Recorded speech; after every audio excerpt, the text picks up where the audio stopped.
Imagine, if you will, that you are among the first speakers of a Proto-Gaelic or Proto-Goidelic language aboard one of the first Celtic ships to reach Ireland. The Emerald Isle doesn't look exactly like it does today. There are no cities, of course, and there are definitely more trees, but some significant features remain the same. Namely, in addition to the abundance of bogland and rolling green hills, there are many impressive megalithic structures and other human-made monuments dotting the Irish landscape. But wait, that means, correct, you are not alone on this island. Because while you may be among the first speakers of a Celtic language to reach Ireland, people have already been living here for thousands of years. People who built hundreds of dolmens, cairns, and tumuli. These Stone Age structures will soon feature into the stories you and your fellow Gaels tell around the fire.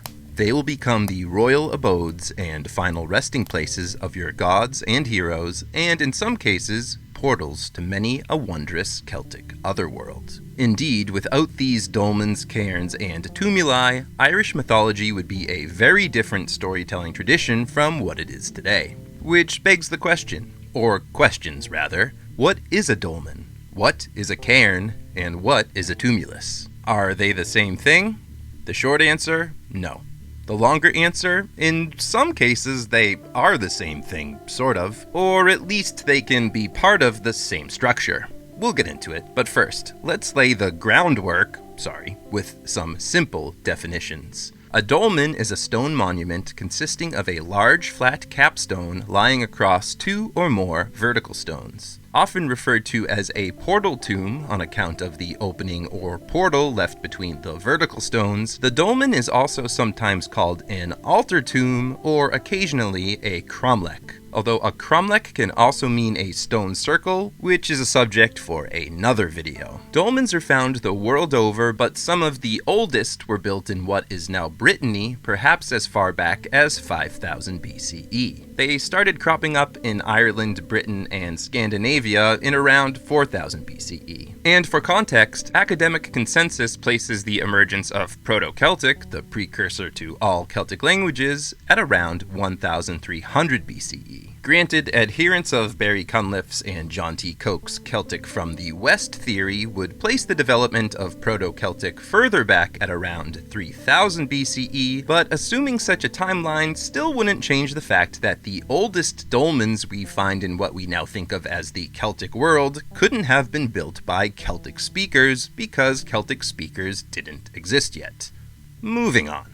A cairn is a pile of rocks. That was an easy one. Okay, fine. A cairn is a mound or stack of stones that is raised as a landmark or memorial. In prehistoric Ireland and Scotland, a specific type of cairn, known as a court cairn or court tomb, was incredibly popular, with approximately 400 being built in the former and approximately 100 being built in the latter between the years of 3900 and 3500 BCE. And while it can take on a variety of configurations, the court cairn is typified by the presence of an uncovered courtyard, often circular or oval-shaped, that is connected to one or more roofed chambers. Finally, a tumulus, plural tumuli, is an artificial earthen mound, especially one that is raised over a grave or graves. Also known as a barrow or simply a burial mound, a tumulus can sometimes feature an internal chamber as well as a long corridor or passage leading to said chamber, in which case the structure can also be classified as a passage tomb or passage grave. Ireland's largest and most famous passage tomb/tumulus is the Newgrange Monument. Built around 3200 BCE, it measures nearly 280 feet or 85 meters across at its widest point.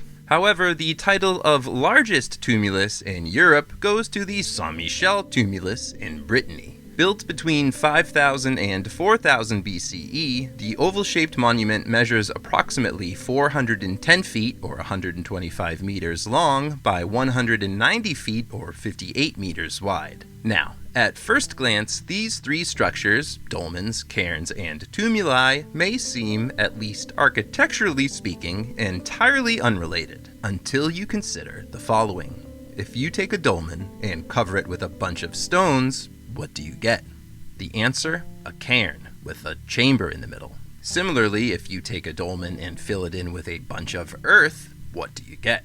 The answer, a tumulus, with a chamber in the middle. Indeed, archaeologists have theorized that many of the dolmens we see scattered around Ireland and Brittany and elsewhere today are actually the remnants of ancient cairns and tumuli whose stones and earth, respectively, have been hauled away for other uses. What's more, when archaeologists explore the chambers of existing cairns and tumuli, they often find dolmens serving as the frames or support systems that make those aforementioned structures possible. So yeah, dolmens, cairns, and tumuli are different, but sometimes the former are essential components of the latter. Then there's the whole ritual significance of these structures, something we've barely touched on. So let's crawl in, shall we? And let's start with the original purpose of dolmens, and more specifically, let's dispel a common myth about them, which arose on account of their table-like appearance. That myth? That dolmens were altars upon which druidic sacrifices were made. Here, I'll let Scottish scholar J.A. McCulloch do the myth-busting for this one. Quote, "The old idea that dolmens were Celtic altars is now abandoned. They were places of sepulture of the Neolithic or early Bronze Age, and were originally covered with a mound of earth. During the era of Celtic paganism, they were therefore hidden from sight." End quote. To recap, dolmens weren't altars, they were burial sites, and as we've already established, they weren't Celtic, they were Neolithic, meaning they were constructed in the New Stone Age. For a deeper understanding of who built these dolmens and cairns and tumuli, as well as why they were built, let us turn to the Welsh scholar Edward Anwell. Quote, "In death, Neolithic man was buried with his kin in long mounds of earth called barrows, in chambered cairns, and cromlechs or dolmens. The latter usually consist of 3 standing stones covered by a capstone, forming the stony skeleton of a grave that has been exposed to view after the mound of earth that covered it has been washed away. In their graves, the dead were buried in a crouching attitude, and fresh burials were made as occasion required. Sometimes the cromlech is double, and occasionally there is a hole in one of the stones, the significance of which is unknown, unless it may have been for the ingress and egress of souls." End quote. After the Celts showed up on the scene, of course, the raison d'etre of these structures would be reimagined. For example, the holed stones, thought to facilitate soul transportation after death, became associated instead with life and healing. To quote McCulloch, "Holed dolmens, or naturally pierced blocks, are used for the magical cure of sickness both in Brittany and Cornwall, the patient being passed through the hole. Similar rites are used with trees, a slit being often made in the trunk of a sapling and a sickly child passed through it. In these rites, the spirit in stone or tree was supposed to assist the process of healing, or the disease was transferred to them, or there was the idea of a new birth with consequent renewed life, the act imitating the process of birth. These rites are not confined to Celtic regions, but belong to that universal use of magic in which the Celts freely participated." End quote. In Ireland, meanwhile, dolmens would take on a more, shall we say, specifically Celtic meaning, one tied to a specific myth, the pursuit of Diarmid in Grania. Belonging to the Fenian cycle of Irish mythology, the tale sees a warrior of the Fianna, Diarmid o Dovna, aka Diarmid of the Love Spot, foster son of the love god Angus Og, run off with the princess Grania, daughter of the Irish High King, Cormac Mac Art. The only problem? Grania is betrothed to the leader of the Fianna, the Irish hero Finn McCool. So Diarmid and Grania get chased all over Ireland, and naturally the dolmens that can be found all over Ireland become known as Diarmid and Grania's beds. These are the places where the eloping fugitive lovers allegedly slept, presumably very uncomfortably. Although maybe they didn't do much sleeping. Wink. And given this romantic connotation, Irish dolmens become associated with fertility, and women who are keen on having children pay visit to these so-called beds. Granted, the 16th century-born Irish historian Geoffrey Keating argued that before the Irish dolmens became associated with Grania, they were associated with a different mythological figure, the Irish sun goddess Grian. Grian being the Irish word for sun. But I digress. Back in Brittany, dolmens would become the abodes of a race of fairy-like beings known as Corrigans, which, according to American anthropologist Walter Evans Wentz, were, quote, little beings not more than 2 feet high and beautifully proportioned with bodies as aerial and transparent as those of wasps, end quote. In the Channel Islands, meanwhile, dolmens were traditionally thought of as the, quote, general rendezvous of our insular sorcerers, to quote British folklorist Edith F. Carey, who went on to note that manuscripts from the 16th and 17th centuries described the structures as, quote, altars of the gods of the sea, end quote. Given these pagan associations, it is perhaps not surprising that when Christians arrived on the scene, dolmens occasionally fell under their holy hammers, at least according to legend. For example, a Welsh legend tells us that the 6th century Christian bishop Saint David split the capstone of the Maen Cedi dolmen, aka the Maen Cedi Cromlech, in order to prove to the locals that there was nothing divine about it. That destroyed dolmen is still around, by the way, only it is more commonly known today as Arthur's Stone, as in King Arthur. And just to clarify, I'm referring to the Arthur's Stone on the Gower Peninsula in Wales because it turns out there is another Arthur's Stone in Herefordshire, England, which also happens to be a Neolithic dolmen. These things really are everywhere. Now, let's move on to cairns. And let me begin by offering you the following warning, courtesy of Evans Wentz. Quote, a heap of stones in a field should not be disturbed. The fairies are said to live inside the pile, and to move the stones would be most unfortunate. If a house happens to be built on a fairy preserve or in a fairy track, the occupants will have no luck. Everything will go wrong. Their animals will die, their children fall sick, and no end of trouble will come on them. End quote. For a modern, horror-filled take on what kind of trouble you can expect if you mess with a cairn, look no further than the Irish film Boys from County Hell, featured in my video on the top 10 Irish horror films. Some light spoilers ahead, consider this your second warning. The film is based on the legend of Aurtach, the infamous Irish vampire or Niamh Mearv, Walking Dead, who can only be subdued by way of stabbing with a sword made of yew wood, followed by an upside-down burial. However, while in the film, a cairn is built over top of the buried Aurtach in order to contain him, in the legend, it's a slab of rock. And to this very day, you can see this Irish vampire's alleged grave marker in County Derry. It's called the Slataverty Dolmen. Yes, another dolmen. Back to the cairns. There is a long tradition of cairns being associated with ghostly or otherwise supernatural beings, a tradition that extends to the modern era. Hence, writing in 1911, McCulloch noted, quote, in Celtic districts, a cairn or a cross is placed over the spot where a violent or accidental death has occurred, the purpose being to appease the ghost, and a stone is often added to the cairn by all passers-by.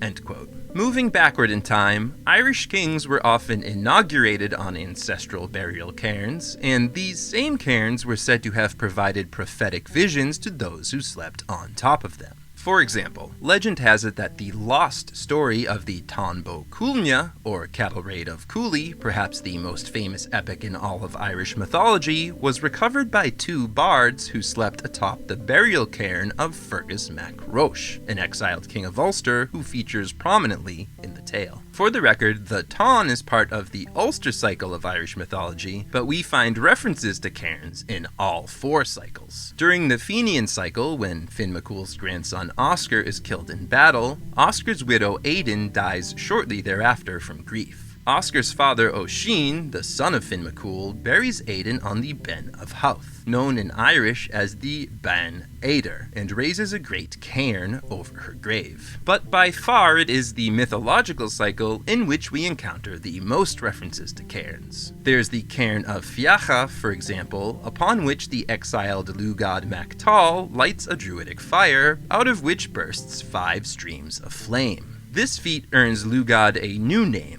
delva, meaning shape fire, or perhaps fire-shaped. But arguably the most famous mythological cairn is the one that gets created during the Second Battle of Mytura, a battle which sees the Tuatha Danann, the good Irish gods if you will, face off against the monstrous marauding Fomorians led by Balor of the Evil Eye. During the battle, the Fomorian warrior Ochtrialach discovers that Dian Caict, the Irish god of medicine, keeps bringing his slain Tuatha Danann compatriots back to life by dunking them in the Tipra Slania, or Spring of Life. So Ochtrialach rallies some of his fellow Fomorians to dump a bunch of stones in the spring, filling it in and, in the process, creating the Cairn of Ochtrialach. Spoiler alert, the Fomorians still lose. Jump ahead to the King's Cycle, aka Historical Cycle of Irish mythology, and the cairn will be reimagined as the burial site of Ailill mac Echach Mugmadon, half-brother of the Irish High King, Niall of the Nine Hostages. And jump over from the realm of myth and legend to the realm of archaeology, and the cairn of Ochtrialach is now more commonly known as the Heapstown Cairn.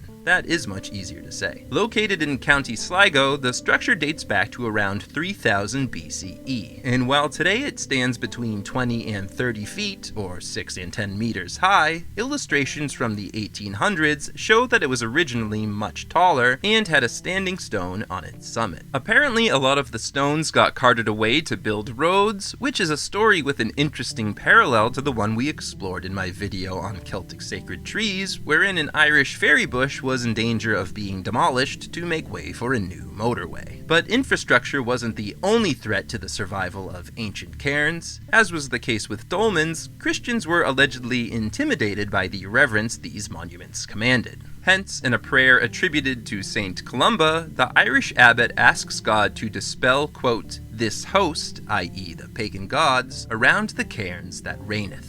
End quote. Speaking of gods attaching themselves to ancient monuments, it's time to talk about tumuli. As mentioned, these massive human-made hills likely originated as burial mounds, and that function is represented in the Irish myths. For example, after being slain by Balor of the Evil Eye during the Second Battle of Mytura, Nuada Argitlav, Nuada of the Silver Arm or Hand, the first king of the Tuatha Danann, is interred beneath a tumulus, the Grinan of Aulioch. Today, there is a stone ring fort on that site, a structure that was built by Celts, re the Gaels, probably during the 6th or 7th century CE, but the adjacent tumulus is undoubtedly much older. And it was the presence of that tumulus that likely drew the Gaels to that site in the first place. As McCulloch noted, quote, certain passages in Irish texts also describe burials and tell how the dead were interred with ornaments and weapons, while it was a common custom to bury the dead warrior in his armor, fully armed and facing the region whence enemies might be expected. Thus, he was a perpetual menace to them and prevented their attack. Possibly this belief may account for the elevated position of many tumuli. End quote. Underlying this belief, pun absolutely intended, was the Celtic concept of the immortal soul. To the ancient Celts, death in this world meant life in one of the other worlds. Or, as McCulloch put it, quote, if the Celts cherished so firmly the belief that the dead lived on in the grave, a belief in an underworld of the dead was bound in course of time to have been evolved as part of their creed. To it all, graves and tumuli would give access. End quote. FYI, you can learn more about how the ancient Celts thought about death and the afterlife and the transmigration of souls in my video on Celtic Otherworlds. But for now, let us return to the land of the living. Because in Irish mythology, tumuli are more closely associated with living gods, specifically members of the Tuatha Danann who are driven underground following the Milesian invasion. A quick recap. The Milesians are the last of 6 mythical races to settle in Ireland and are thought to represent the arrival of Celtic culture. They defeat the Tuatha Danann, and thus the gods are forced to retreat to their subterranean palaces, i.e. their Sidhe. One of the most notable of which is the Brú na Bóinne, or Palace of the Boyne, site of the aforementioned Newgrange Monument. To gain a more thorough understanding of the site's importance, let's listen to a poem recorded in the 14th century Book of Ballymote and the dedication that precedes it. Quote, Ye poets of Bregia, of truth not false. The wonders of the palace of the Boyne, the hall of the great god Dagda, supreme king and oracle of the Tuatha Dé Danann, are thus celebrated. Behold the Sidhe before your eyes. It is manifest to you that it is a king's mansion which was built by the firm Dagda. It was a wonder, a court, an admirable hill. End quote. In this context, the tumulus at Newgrange is less a tomb and more a home. And interestingly, in the myths, the Dagda, the father of the Irish gods, doesn't even get to live there permanently, as his son Angus Og tricks him out of it. See, after the whole Milesian incident, the Dagda wants Brú na Bóinne for himself, because it's so awesome. But Angus Og says, "Hey Dad, come on, let me just stay here for a day and a night." And the Dagda agrees to this, but it turns out what Angus had actually said was, "Let me stay here day and night," as in forever. Et voila. Ultimately, the Tuatha Dé Danann would shrink in the popular imagination, both literally and figuratively, until they became the Sidhe, or people of the hills, otherwise known as fairies. Hence, as Evans Wentz noted, quote, "Throughout Ireland, there are many ancient, often prehistoric earthworks or tumuli, which are popularly called forts, raths, or dunes. And in folk belief, these are considered fairy hills or the abodes of various orders of fairies. In this belief, we see at work a definite anthropomorphism which attributes dwellings here on earth to an invisible spirit race, as though this race were actually the spirits of the ancient Irish who built the forts." End quote. If you enjoyed this video, please like and comment, and basically just tap all of the little buttons, and by the end of it, make sure you are subscribed to the Irish Myths channel. That really helps. And if you want to learn more about the darker side of Irish mythology, check out my book, Irish Monsters in Your Pocket, a tiny little book about Irish dragons, werewolves, vampires, banshees, headless horsemen, and other beastly beings. I also have videos on many of those same monsters right here on this channel, which you can find linked in the description below. As always, my name is I.E. Kneverday, editor of the short story anthology Neon Druid and creator of IrishMyths.com. Thanks for coming out.